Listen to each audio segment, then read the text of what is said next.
ang pinakamataas sa pagpupuri, pagluluwalhati, pagdadagila, pagsamba, pagkapasalamat, at kapurihan ay tangis sa ating pinakamamahal na Panginoon po lamang. At ako po ay nagpapaabot ng dobleng paggalang at pagbati sa ating mabutihin at minamahal at ginagalang mga pastor, our beloved and noble evangelist, Willie Estrada Almeida, ang huling propeta sa kapuning ito ng ating dakilang Diyos. At ako po ay bumabati sa palang tanghali na po kanyang mga pamilya sa bayanan, beloved children, beloved Almeida family, at hindi natin malilimutan kailan pa man ang ginituan at mamubuting halimbawa at katuruan na ating beloved assistant pastor, Lisan beloved Mama Dear, kung saan tayo pinagpalang lubos na totoo ng ating pinakamamahal na Jesus. Ako rin po ay bumabati sa inyo pong lahat ng mga kabatiran, magawa at atihan sa lahat ng ginagamit sa mga gawain ito ng The Jesus Miracle Crusade International Ministry, maging sa lahat na nanonood sa website. Isang magpalang tanghali na po ang pagbati sa inyo lahat sa madamis at makapangyarihang pangalan ng ating pinakamamahal na Jesus. Hallelujah! Ako po itaos puso nagpupuri, nagkapasalamat sa ating pinakamamahal na Jesus sa gintong pagkakataon na ito na muli ako nakatayo sa inyong harapan upang papurihan, pasalamatan, dagilain ng ating pinakamamahal na Jesus sa kanyang ginawa sa aking buhay, maging sa kapangyarihan na pinapakita ng ating dakilang Diyos hanggang sa mga oras na ito. Ito lamang pong nagdaan na 2017, buwan po ng December 28 po, mahal. Sapagkat kami po ay umuwi ng Bohol upang mag-iisa po sa anniversary doon, mahal. 7 years anniversary sa Dako ng Bohol. At sa mga iba pong outreach doon na ginanap ng mga krusada. At tunay napakadakila ng ating pinakamamahal na Jesus. Pinakita ng ating dakilang Diyos na siya ay buhay sa gawain ito at totoo. Amen. Bakit ko po nasabi mga kapatid, pag doon po ay nagdadaos ng malang gawain, malalayo pong lugar sa kabundukan sa Dako ng Bohol, sa Ubay, mahal, malalayo po. Subalit ang mga kapatiran doon, sila po ay nagsusumikap, yung iba naglalakad na masahin, mahal, upang makadalo sa gawain ng ating dakilang Diyos at tunay na maraming mga baguhan na tumatanggap sa ating dakilang Diyos. Amen. Mahal, ito'y sila po ay pinapagalingan ng ating pinakamamahal na Diyos sa mga karamdaman. Katunayan, mahal, kami po ay napadako doon po sa isang Bible study po. Ito po ay opening, mga kapatid. Meron po doon stroke po, mga kapatid, na hindi po siya makatayo na mag-isa, hindi rin po siya makaupo at hindi po siya nakakapagsalita. Ngunit nang sila po ay masira naman mabahagian ng salita ng ating dakilang Diyos. So napagluhod pa na ating binabit pastor, ito po'y pinatanggap namin mga minamahal sa pangalan ng ating Manapinoon. Pagtapos po namin may pag-pray mga minamahal, alam niyo laking gulat namin siya po ay nagsalita at siya po ay willing na magpapalusta. Amen. Praise the Lord. Kaya gano'ng katotoo ang ating dakilang Diyos. At hindi lamang yan, mahal, nang sila po ay nangako na magpa-Bible study doon sa lugar nila, kami po ay bumalik, mahal, araw po ng Martes, mga kapatid. Pagpunta po namin doon, araw po ng Biyernes po pala, mga kapatid. Pagpunta namin doon, mga mahal, laking gulat namin, mahal, yung bahay nila po, ito po ay nakasara. Hinahanap namin yung ating mahal na kapatid na ito na nagpa-Bible study po. Alam niyo po, laking gulat namin. Siya po ay mahal na nagsisigaw na po. Sabi niya doon sa may jealousy, sabi niya, nandito ako sapagkat siya po iniwan ng kanyang mahal asawa lamang sa kanilang tahanan. At laking gulat namin, mahal, ito po'y malakas na po, mahal. Gradual healing, pinapagaling ng ating pinakamamahal na Jesus. Hallelujah, praise the Lord. At mahal, pumunta kami sa isa pang Bible study, mahal. Gano'ng katotoo ang ating dakilang Diyos kahit kami po ay pagod sapagkat umalis po kami ng alas 3 ng hapon. Nakabalik kami, mahal, praise God, doon na po sa dako ng Lundag sa outreach, mahal. Ito po ay alas 3 na po ng madaling araw, muling taglay namin kalakasan. Patnubayan gabay ng ating dakilang Diyos, muli kami nakadalo sa araw ng gawain ng overnight, mga mahal, praise God. Kaya purihin ang ating dakilang Diyos. Amen. At nang kami po ay umuwi na po, mahal, kami po ay nag-tracking lamang po. Nang kami po ay pasakay na po sa bus, nadatnan namin ay hindi pa po gano'ng maano ang panahon, mga minamahal kong kapatid. Umuulan-ulan pero wala pang hangin, mga kapatid, hindi malakas yung hangin. Sa madaling salita, kami po binabaybay na po, mahal, na binabaybay namin yung dako po ng Matnog. Sa kalagit, ang lasing talaga, pagiwang-giwang. Alam niyo po, mahal, pinaisip ng ating dakilang Diyos kaya kami po ay magpurit. Kaya habang papalakas na papalakas yung pagkahalong, mahal, yung pagkampas ng alon sa barkong, mahal, palakas na palakas ang aming mga pagpupuri sa ating dakilang Diyos. At ito po yung inalon pa po ng malakas talaga mga kapatid. Yung barko po na aming sinasakyan, ito po yung muntik na pong tumaob. Ito po yung nakatagilid na mga kapatid habang tumatakbo naman.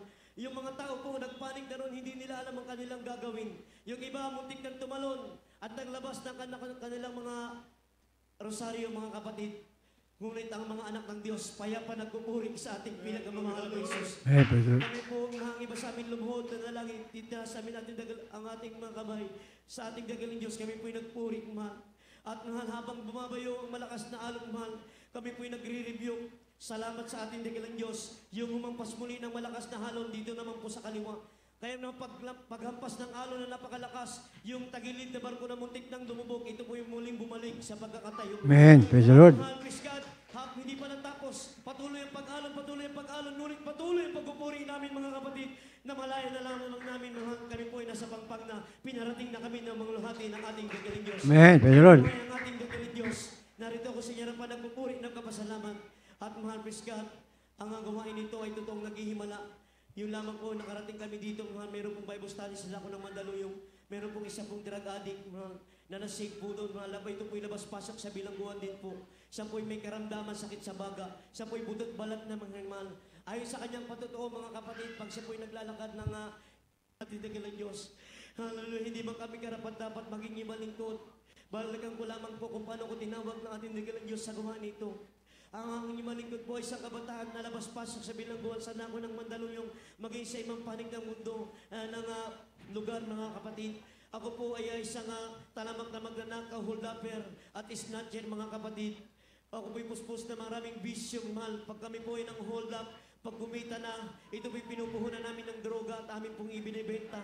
Katunayan nga po ang aming tahanan, ito po'y ripaka ng shabu, bentahan ng mga babae at sugalan. Kaya mga kapatid, praise God, nandun na alam niyo po, hallelujah, nagpapasalamat ako sa ating dakilang Diyos, sapagat kung binabalikan ko, binubulay kong kabutihan ng Diyos, nasa na kaya ako ngayon kung di ako nakakilala sa totoong gawain nito. Amen. Praise the Lord. Alam niyo mga kapatid, magulo ang aming buhay. Kami mga magkakapatid, patayan, nakalagay sa aming pinto, God bless. Pagpasok sa loob ng aming tahanan, broken home. Sapagkat kami po'y nagpapatay mga magkakapatid dahil sa droga na yan. At dumating ang araw, mga minamahal, nagbunga ang aming mga kasalanan ginagawa. Kami po ay napetisyon sa aming lugar. Sapagkat mahal, kami po ay tumatalunan po ng kamag-anak at mga kapatid. Inaakit namin kanilang mga tahanan, mga pisgat, ninanakawan namin sila upang may pagtusto silang sa droga. At doon, mahal, dumami ang aming kaso. Nakita ko ang gawain ito, mahal. Bible study lamang po doon sa Lako ng Mandaluyong. Ako po ay isang tiga-usig ng gawain ito. Sabi ko, narito naman ang mga hallelujah, praise the Lord. Wala sa katotohanan. Sapagkat nakita ko sila nagpapalakpakan. Tumatalon mamaya, mahal, nakaluhod, umiiyak. Sabi ko, may mga diferensya sa pag-iisip. Subalit, alam niyo mga kapatid, lahat ng aking sinabi, lahat ng aking inisip, ito pala ay hindi katotohanan. Sapagkat ang ating ginagawang pagpupuri sa ating dakilang Diyos, ito pala ay kinalulutang lubos ng ating dakilang Diyos. Amen. Praise the Lord. Sabi mga kapatid, nang ako po ay namusik sa gawain ito. Tanda-tanda ko lamang po ang kaso ko lang noon ay robbery, hold up at snatching. Subalit mahal nang ako po ay namusik sa gawain ito. Dumami ang aking kaso, nagkaroon po ako ng warrant at murder. Hindi ko po pinagmamalakihan ang kapurihan sa ating dakilang Diyos kung paano ko tinawag sa gawain ito ng ating dakilang Diyos at pinagpalang totoo. Alam niyo mga kapatid, may nag-share sa akin na isa pong bayaw ng aking mahal na kuya. Sabi niya, ang gawain ito ay nagbabago ng buhay ng tao. Kahit anong drug addict, hold-upper, satanism, NPA, tomboy, bakla, binabago sa gawain ito. Sabi ko, hindi totoo yan. Sabi niya, pinapagaling ang mga karamdaman dito, leukemia, diabetes, cancer, ketong, lahat ng tinaningan ng doktor, dito binubuhay at pinapagaling ng ating dakilang Diyos. Sabi ko, hindi totoo yan. Sapagat kung meron totoong Diyos, bakit yung aming buhay hindi na bago? Alam niyo po mga kapatid, praise God, sa madaling salita, yung sinabi niya maraming tao, sa lugar na ito, doon po ako nahikayat. Dahil mahal, praise God, ako po ay mabilis po mangdukot. Gusto ko sana magdukot, gumawa ng kasamaan sa lugar na ito upang piyansa ng aking mahal na kuya sapagkat sila po'y nahuli na. Sabi ko ako nang susunod, kaya sumama ako sa gawain ito. Alam niyo po, pag-akit ko pa lamang dyan sa dako ng hagdanan sa entrance, alam niyo po, may sumalubong po sa akin na malamig na bagay. At yung malamig na bagay ito, mga kapatid, ito'y aking nararamdaman. Sa tuwing tayo nagpupuri sa ating dakilang Diyos, ito pala ang presensya ng ating Panginoon. Amen. Hallelujah. Katunayan mga kapatid, hindi po kayaking tao. Sapagkat nang ako'y wala pa sa gawain nito, ilang beses ako muntik mamatay, sinalvage, sinagasaan. Pag nawawalan po ako ng malay, mga kapatid, nakakita po ako ng liwanag. Yung liwanag na yung maraming tao nakaputi, mga babae at lalaki. Nasa kabanalan, hinanap ko ito, hindi ko mapuntahan kung sa mga sekta, reliyon. Subalit na ako'y nakadalo sa gawain ito, dito ko nakita ang mga nakaputi. Sabi ko, ito pala ang totoong gawain ng ating pinagmamahal. Amen. Praise the Lord. Kaya mga mahal, praise God, yung mga time yun, yung puso kong bato, mahal na hindi marunong umiyak, itinaas ko ang aking dalawang kamay, ako po'y lumuluha, ngunit hindi sa kalungkutan, bagkus sa kagalakan, na ko naisip, na natagpuan ko na ang totoong hinahanap ko. Amen. Sa mahal doon sa salibutan. Hallelujah, ang mga barkada ay nandyan lang pag nasa kasiyahan. Ngunit pag nandun ka na sa kalungkutan, matinding problema, iiwanan ka na. Subalit yung mga time na yun, na-realize ko na dito kahit anong kasama mong tao, kahit anong ginawa mong kasalanan, noon mo lang malalaman ang totoo mong kaibigan at pagmamahal sa iyo, ang ating pinagmamahal na Panginoong Jesus. Amen. Praise the Lord. Praise the Lord! Masalamat sa Diyos sapagkat kung hindi ako nasave, hindi ako kinabot ng panalangin ng propeta ng Diyos sa ating mabutihin at minamahal at ginagala ng pastor. Marahil ako po ay natukhang na o kaya nandun na sa mga bilangguan muli, nasa karamdaman. Alam niyo po, napakabuti ang ating dakilang Diyos. Ako po'y nasave dito. Imbis na may petition ako sa aming lugar. Laking gulat ko, mahal, patuloy din dumalo. Mahal lang at ng aking kaso, ito inalis ng ating malapinoon. Maging mahal na nagpipetisyon sa aking mga kamag-anak ko, kapitbahay ko. Ang sabi nila, anong nangyari sa'yo? Sabi niya, magkano ba binabayad sa'yo dyan? Magkano ba allowance mo? Sabi ko sa kanila, wala. Katunayan, kulang pa ang aking buhay upang ibayad sa ating dakilang Diyos sa kanyang kabutihan. Kaya maraming salamat sa ating dakilang Diyos. At pinatunayan ng Diyos sa kagalingan ng karamdaman, mga kapatid, totoo ang ating dakilang Diyos. Yung 12 bukol po, mga kapatid, praise God, na ito'y halos ikamatay ko na po sapagkat nawawala na po ako ng boses. Nahirapan po ako huminga. Alam niyo po, mga kapatid, pinaisip na ating dakilang Diyos na ako po'y mag-alay ng ayuno sa dako ng binangonan. Mahal sa 5 araw na pag-aayuno ko, mga kapatid, alam niyo po, yung karamdaman na bukol na yan, na ito'y puputok subalit walang mga mata.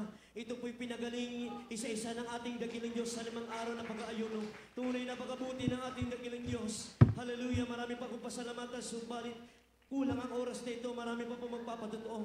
Kaya maraming salamat sa katulad ko na labas pasok sa bilangguan, di man karapat-dapat. Dati doon, pumapasok sa kulungan upang pagbayaran ng kasalanan. Subalit ngayon, pumapasok ng mga bilangguan upang ihayag ang kabutihan ng ating dakilang Diyos. Amen. Praise the Lord. Salamat sa mga palang pinansyal, physical at spiritual.